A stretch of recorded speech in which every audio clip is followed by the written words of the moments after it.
Modelo de sitios equivalentes independientes. ¿Qué es lo que estamos diciendo? Estamos diciendo que todos los sitios son equivalentes. ¿Y eso qué significa? Estamos postulando esto. Quiere decir que cuando yo tengo mi molécula vacía, tanto el 1, 2, 3 como 4 tienen la misma afinidad por un ligando que se les aproxima. Es decir, todos tienen la misma fuerza o tienen la capacidad de unir a ese ligando con la misma fuerza, con la misma afinidad. Eso hace que todos los sitios sean equivalentes. Ese sería uno de mis supuestos. Luego, la otra consideración que tiene este modelo es que además son independientes. ¿Y eso qué quiere decir? Vamos a suponer que el ligando se une al sitio 4, el primer ligando. Me van a quedar el sitio 1, 2 y 3 vacíos. Cuando venga otro ligando o se aproxime otro ligando, ¿qué quiere decir que los sitios son independientes? Que la afinidad de los sitios aún vacíos es la misma que la que había antes que este sitio se ocupase. Es decir, el hecho que el sitio 4 esté libre o esté ocupado no afecta la K de afinidad de los sitios aún vacíos. Eso también se dice de esta manera, es decir, la fijación de un ligando en un determinado sitio no afecta la K de afinidad de los restantes sitios. Otra forma de decir esto es que la fijación no se modifica con el grado de ocupación, es decir, que la K de afinidad de los sitios vacíos es la misma, estén 1, 2 o 3 sitios ya ocupados, o ninguno ocupado. ¿Se entiende? Sí. Esto sería más o menos lo que vimos en el modelo, o sea, en el otro enfoque, digamos, que te queda la curva hiperbólica. Ahora lo vamos a comprobar eso, va a quedar hiperbólica en esta. El hecho que sean independientes quiere decir que no hay interacciones entre sitios, o sea que se ocupe o no se ocupe, no afecta la afinidad de los sitios aún vacíos. Sumando estos dos supuestos, estos serían los dos supuestos o los dos postulados del modelo de sitios independientes equivalentes. Básicamente lo que estoy diciendo entonces, y ahora sí, con estos postulados estoy simplificando la cosa, porque estoy diciendo que todas las constantes microscópicas son idénticas, ¿está? O sea, la fijación del ligando a cualquiera de los sitios es la misma y es la misma independientemente del grado de ocupación que ya tenga esa macromolécula. Entonces, en vez de hablar de K sub I, hablaré de una única K. Ahora, quiero que noten esto. El enfoque de sitio en sí no simplifica nada, pero como es un tratamiento de tipo microscópico, yo a nivel microscópico puedo hacer suposiciones. Esas suposiciones derivan en un modelo. Y ahora sí, con el enfoque de sitio y con este modelo van a ver cómo se simplifica la cosa. Y vamos a ver lo que vos acabas de decir, cómo esto sí o sí implica la representación hiperbólica. Antes de entrar propiamente en las ecuaciones, vamos a hablar un poquitito de nomenclatura, alguna que ya vimos y otra que vamos a ver. Con M de ahora en más es como vamos a simbolizar, y eso ya lo vimos, concentración total, si quieren agreguen la palabra total, de macromolécula. Con L, esto no lo habíamos visto hasta ahora, L minúscula, vamos a simbolizar concentración total de ligando presentes en el sistema. Con C, fíjense, la C minúscula, vamos a reemplazar la L de corchete, y es concentración de ligando libre en equilibrio. Con B, ya lo vimos, es la concentración del ligando unido. Noten que si esto es ligando libre y esto es ligando unido, la suma de C más B va a dar L, o sea, concentración total de ligando. Y con N, esto también ya lo sabíamos, es el número de sitios por cada macromolécula o moles de sitio por cada mol de macromolécula. Teniendo esta nueva nomenclatura, definiendo ahora, fíjense que ya no ponemos KI, ponemos la K genérica. Si ponemos K genérica, esto ya no es concentración del sitio 4 ocupado. Esto va a ser concentración total de sitios ocupados. La concentración total de sitios ocupados numéricamente va a coincidir con la concentración de ligando unido. ¿Por qué ocurre esto? Porque en cada sitio, fíjense cuántos ligandos pueden ir.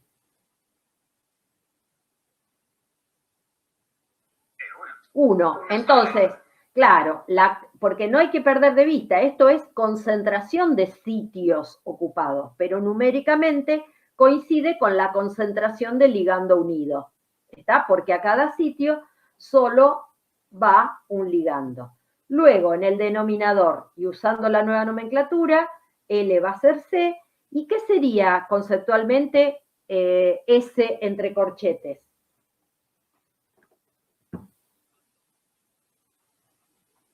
Los sitios libres. La concentración de sitios libres. Y entonces, ¿cómo se calcula la concentración de sitios libres? Fíjense, esto es concentración total de macromoléculas, ¿no es cierto?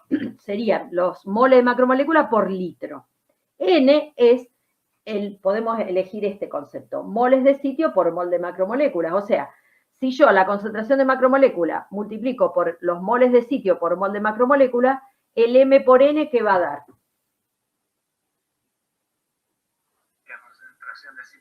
La concentración de sitios totales. Y entonces, si a la concentración de sitios totales le restamos B, que dijimos que coincide con la concentración de sitios ocupados, los totales menos los ocupados, ¿qué me va a dar? La concentración de sitios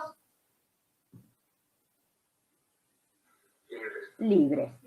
Entonces, reemplazamos en la ecuación de K, usando esta nueva nomenclatura por su igual, fíjense, B, Mn menos B, trabajamos así utilizando álgebra sencilla, o sea, multiplicamos acá, distribuimos y luego pasamos al primer miembro. Luego dividimos ambos miembros por C, entonces esta C desaparece, pero en el segundo miembro aparece, dije por C, no, por M, perdón. Entonces acá desaparece, acá aparece, pero fíjense, B sobre M ya sabemos que es R. Tenemos, trabajando un poquitito más esta ecuación, la marcamos con un asterisco porque la vamos a usar más adelante, y de esta ecuación despejamos R. Y llegamos a esta. Y ahí está lo que vos decías hace un momentito. ¿Esta qué es? Es la ecuación que vincula R, cantidad promedio ligando que une por cada macromolécula, con C, que era concentración de ligando libre.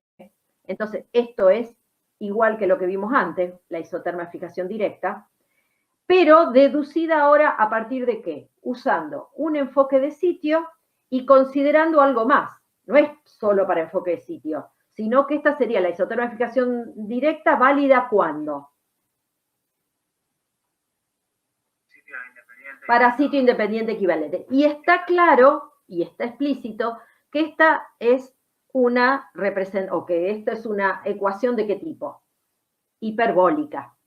Noten que ahora, en esta ecuación hiperbólica, que vincula estos datos que son experimentales, que son el R y el C, los parámetros son número de sitios de cada macromolécula, y aparece esta K. Esta K tiene el mismo significado que la K que aparecía en la otra isoterma de fijación.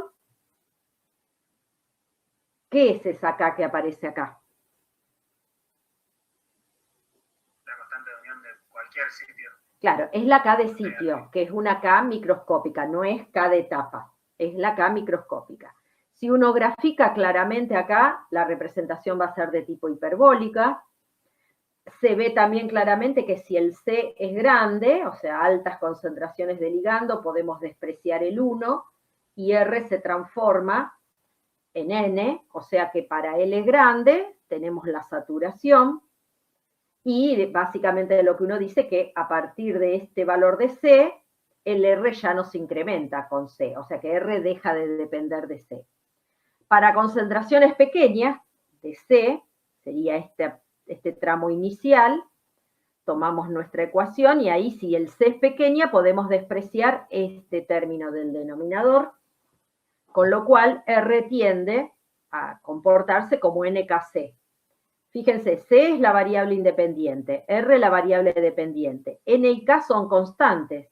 Entonces, ¿qué representación tiene R versus C cuando C es pequeña?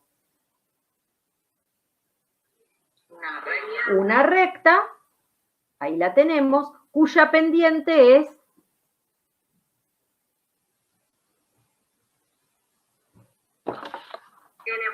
N por K, perfecto. La pendiente sería N por K. Entonces uno dice, bueno, yo obtengo los datos experimentales, RC, hago la grafiquita, trazo esta línea, o sea, el plató, tengo el N, trazo la primer recta y de la pendiente, como el N ya lo tengo K.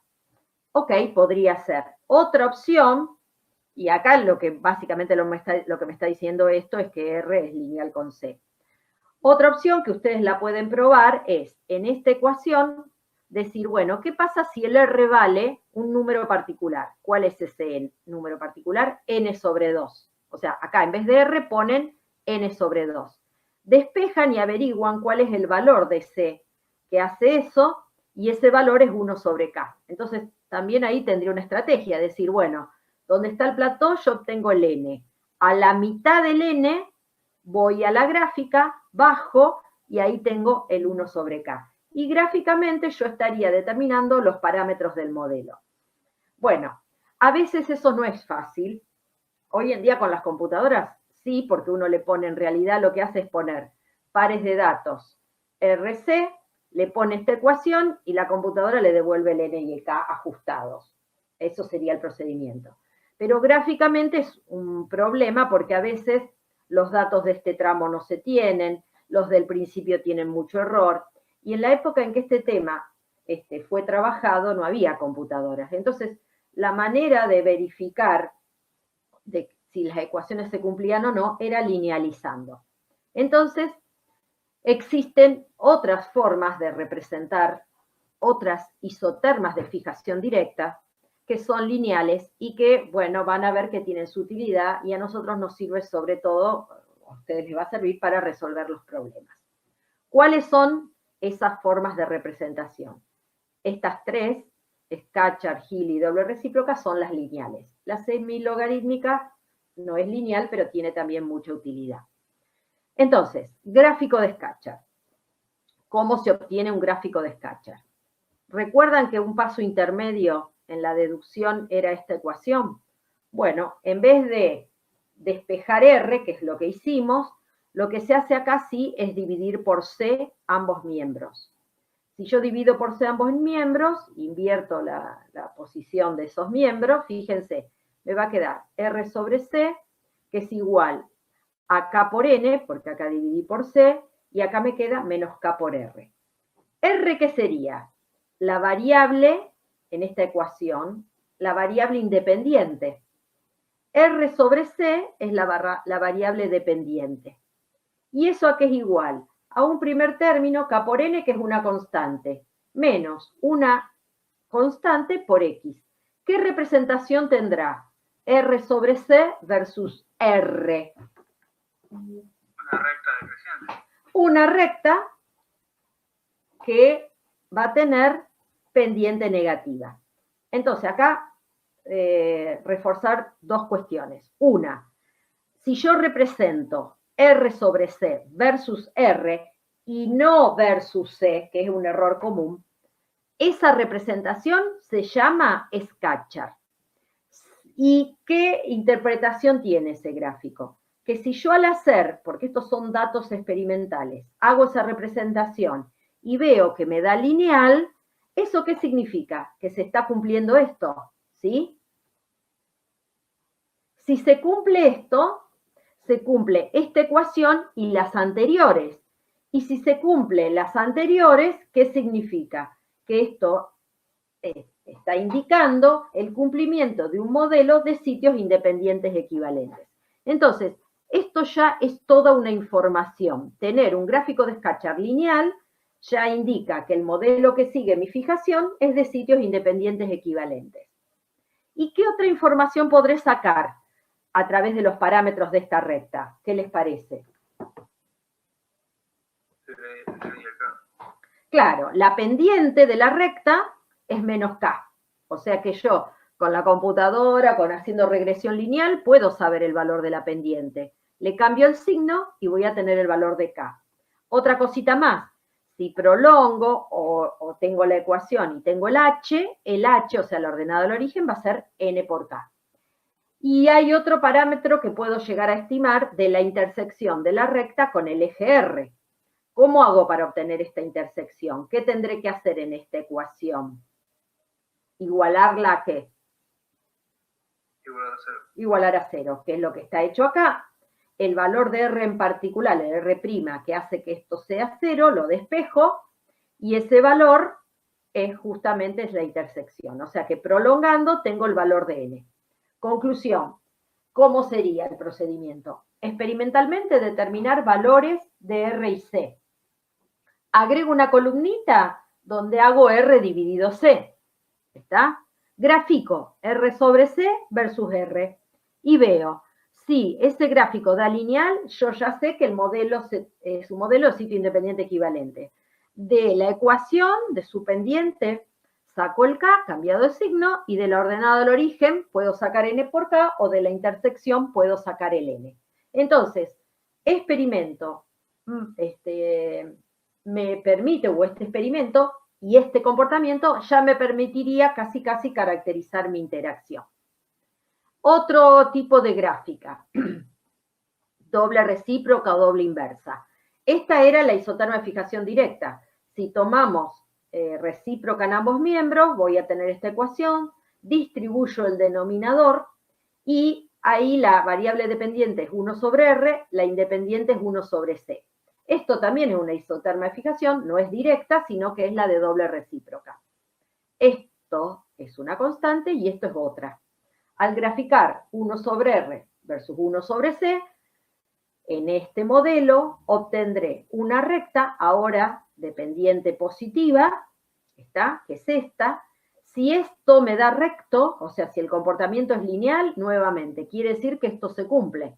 Si esto se cumple esta ecuación. Y si se cumple esta ecuación, quiere decir que estoy en presencia de un modelo de sitios independientes equivalentes. ¿Y qué más puedo hacer? Obtener de la pendiente 1 sobre nk. De la ordenada al origen de esta gráfica, de esta recta, la ordenada al origen, que va a ser 1 sobre n. Y también prolongando la recta y obteniendo la intersección con el eje 1 sobre c, que es lo mismo que igualar esta ecuación a 0, voy a obtener, fíjense, ese 1 sobre c' es un valor particular, es menos el valor de la constante. Otra tercer gráfica lineal, gráfico de Hill. Otra vez partimos de acá, esto es álgebra pura, en vez de despejar R se saca factor común KC, el NR se pasa dividiendo y luego se toma logaritmo en ambos miembros. Esta representación de logaritmo de R sobre N menos R versus, acá la variable independiente va a ser logaritmo de C. Esta representación es la que se conoce como isoterma de fijación de Hill. En este caso, fíjense, si este es el X, ¿qué pendiente va a tener esta gráfica? Va a ser una recta, nuevamente, pero ¿qué pendiente va a tener? 1, va a ser una recta pendiente 1 en todo el rango. El hecho de tener una recta con pendiente 1 ya me está diciendo que el modelo es de sitio independiente equivalente. La pendiente dijimos 1, y la ordenada al origen da el logaritmo de k. Una cuestión a resaltar. El tema de este gráfico tiene una dificultad, que yo para poder construirlo tengo que conocer a priori el n, ¿sí? Y eso no siempre es posible. En algunos casos sí, si yo tengo bibliografía previa respecto de las características de las macromoléculas, pero en otros no. Entonces, la utilidad de este gráfico en ese sentido sería relativa, porque no me va a permitir a mí obtener el n. Salvo, y ahí sí, salvo en algunos sistemas. ¿Por qué? Porque R sobre N menos R, si yo numerador y denominador divido por N,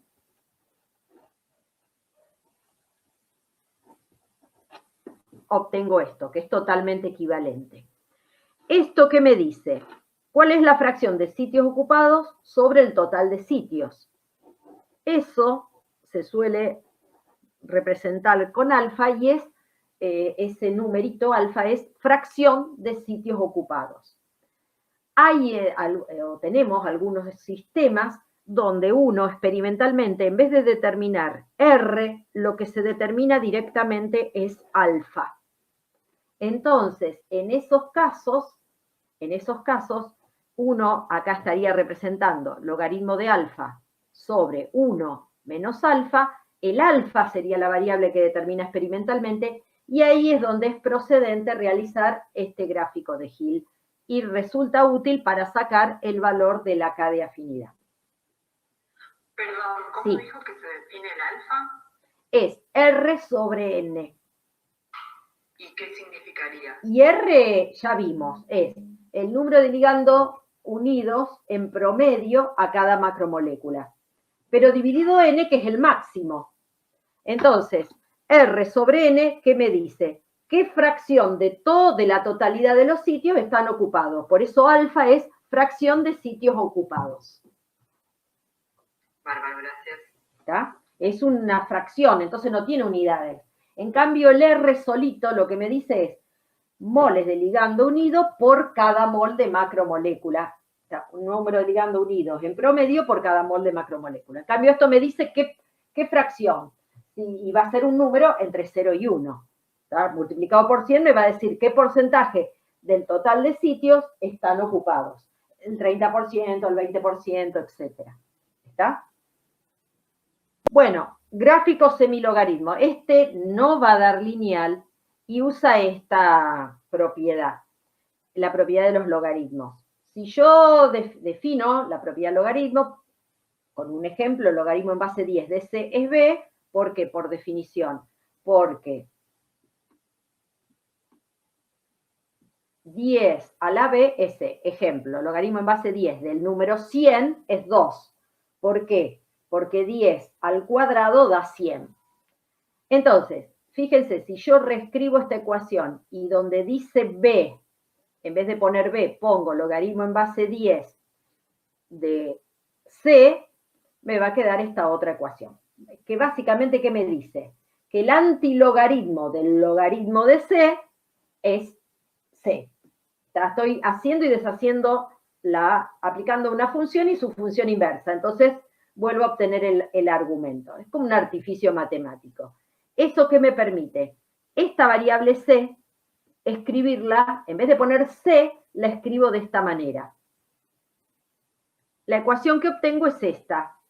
Y entonces, ¿a mí qué me permite? Hacer una representación de R, ya no versus C, sino que puedo representar, estoy haciendo como un cambio de variable. En vez de representar C directamente, represento R versus logaritmo de C. Eso es hacer un gráfico semilogarítmico. En el caso de un modelo de sitios independientes equivalentes, cuando yo represente R versus logaritmo de C, en vez de tener una hipérbola, ¿por qué no tengo la hipérbola? Porque ya no estoy representando C, estoy representando el logaritmo de C. Voy a tener una gráfica de este tipo. Esto no es lo mismo del principio, donde yo les decía que al graficar R versus C da sigmoidea. No, estamos en modelo de sitio independiente equivalente. Lo que hice fue cambiar variable. El valor máximo de saturación va a ser N, pero la ventaja que tiene esta gráfica es que en N sobre 2, si uno aplica esta ecuación y en vez de poner R pone N sobre 2, va a poder sacar de la gráfica el logaritmo de C', que es menos el logaritmo de K. Menos el logaritmo decimal de algo es el P, la función P de algo. Entonces, de este punto de inflexión yo puedo sacar el PK de afinidad. Y esto en sí, ¿para qué puede llegar a ser útil? Porque no lo vamos a ver, pero se puede avanzar un poquito más. En algunos casos, en vez de representar logaritmo de C, puedo representar menos logaritmo de C. Ejemplo, si esto fuese concentración de protones, yo si representara menos logaritmo de la concentración de protones, ¿qué función sería esa? El pH. Muchas veces los iones, los pequeños ligandos son iones, por ejemplo calcio, y hay electrodos que específicamente yo los pongo en el sistema y me miden la concentración, la cantidad de calcio libre, como el P calcio. Entonces, Si yo esto, en vez de representar log, representara menos, tendría una sigmoidea así, pero que decrece. Y que a la mitad de la saturación, en vez de darme el pK de afinidad, me daría el pK de disociación, por ejemplo, de los protones, o el pK de disociación del calcio. Y esto va a ser muy útil cuando ustedes analicen curvas de titulación ácido-base de proteína. Entonces, por eso le presento la gráfica en este punto. Hasta ahora hemos visto enfoque macroscópico, enfoque microscópico. En el macroscópico era por etapas, el microscópico era el de sitios, y dentro del microscópico vimos un modelo en particular, de sitios independientes equivalentes. En este último modelo había una única K. En el anterior había varias K según la cantidad de sitios. Entonces uno se puede preguntar, ¿hay algún vínculo matemático, alguna relación? Porque el sistema es único, yo puedo usar un enfoque u otro. Entonces, ¿hay algún vínculo entre las constantes que yo obtengo con un enfoque y las constantes o la constante que obtengo por el otro enfoque? Bueno, básicamente me estoy preguntando qué relación hay entre las constantes macroscópicas y microscópicas. Bueno, la respuesta es diferente. Sí hay un vínculo. Si el ejemplo que consideramos es de una macromolécula con un único sitio, en ese caso, fíjense que la concentración de sitios ocupados va a coincidir con la concentración de complejos ML. La concentración de sitios libres va a coincidir con la concentración de macromoléculas sin formar complejos. De modo tal que cuando yo escriba la K de ese sitio o la K de etapa, que va a ser única, numéricamente las explicito, escribo, reemplazo y voy a ver que coincide. O sea, para el caso particular de un solo sitio en la macromolécula, la K de la primera etapa coincide con la K de sitio de ese único sitio presente. Son numéricamente idénticas. Ahora, la cosa no es así cuando voy aumentando la cantidad de sitios. Y acá le estoy poniendo el caso más elemental o más sencillo que sigue a este, que es pensar que en mi macromolécula tengo 2 sitios. Acá todavía no consideré ningún modelo. Estoy considerando que la molécula tiene 2 sitios y que un primer ligando puede ir a la izquierda para dar este tipo de complejo, o que ese otro ligando puede ir al sitio de la derecha para dar este otro complejo.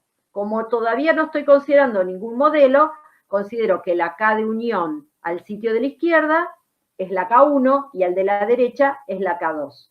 Más aún, pienso que cuando se une un segundo ligando y va a ir a la derecha, esta K va a ser una K3, que no necesariamente tiene que ser igual a la K2. Y lo mismo para la K4. Entonces, ¿qué voy a hacer? Voy a plantear este sistema que tiene 2 sitios usando el concepto o el modelo de Adair. Entonces, en el modelo de Adair, pienso en una primera etapa, que es cuando se une el primer ligando, para dar este y este complejo. Como es macroscópico, no me importa cuál de los dos. Entonces, según el modelo de Adair, la primera etapa va a tener una constante que es la concentración de todos aquellos complejos que tengan un único ligando, dividido macromolécula libre, dividido ligando libre. Ahora, dentro de esta están contemplados los 2 tipos de complejos que se pueden dar a nivel microscópico. Acá lo desgloso, distribuyo el denominador y fíjense, si ustedes lo hacen con detenimiento, este término no es más ni menos que la explicitación de la K de unión del ligando al sitio 1. Y esta es la K de unión del ligando al sitio 2. Con lo cual vemos, en este caso, que la K macroscópica de la primera etapa va a ser la suma de la microscópica del sitio 1 más la microscópica del sitio 2. Un procedimiento similar a mí me permite encontrar el valor de la K de la segunda etapa. Y eso no viene al caso ahora, va a ser, fíjense, o va a estar vinculado a la K3 y la K4. Si ahora sí ponemos las restricciones del modelo de sitios equivalentes e independientes, yo no tengo por qué discriminar K1, K2, K3 y K4. Son todas la misma K. Entonces, fíjense, en ese caso, la K de la primera etapa, que antes dijimos, cuando no había restricciones, era la suma de K1 más K2, acá será K más K. O sea, 2 veces la K de sitio. Acá sí estamos imponiendo restricciones. Y la K2, o sea, la K de fijación de la segunda etapa, acá será 1 sobre K más 1 sobre K. Y eso, si ustedes trabajan un poquito, es K sobre 2. ¿Qué puedo concluir? Que cuando yo analizo el modelo de sitio independiente equivalentes con el enfoque de sitio, hay una única K, que es la K chiquita, K microscópica. Pero va a haber 2 K de etapas en este ejemplo, la de la fijación del primero y la del segundo ligando. Y esas K no son iguales entre sí. ¿Qué les parece? ¿Qué le está pasando a la K de etapa al crecer el número de fijación? ¿Qué les parece?